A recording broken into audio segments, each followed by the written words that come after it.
بازرگانی گودرزیمهر، نماینده انحصاری محصولات هامبورگ در ایران، عرضه کننده انواع تسمه، بولبرینگ، زنجیر، لاستیک‌های شنی، گریس‌های نسوز، انواع چهارشاخه و تیغه‌های روتیواتور با نیم قرن سابقه درخشان کیفیت محصولات خود را تضمین می‌کند.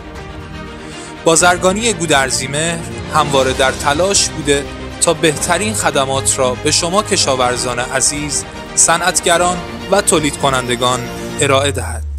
باعث خرسندی ماست که تمامی محصولات خود با برند هامبورگ را به صورت مستقیم و بدون واسطه وارد کشور عزیزمان ایران کرده و در اختیار شما عزیزان قرار می‌دهیم تا به عنوان فرزند کوچک این کشور سرافراز خدمت رسان شما باشیم.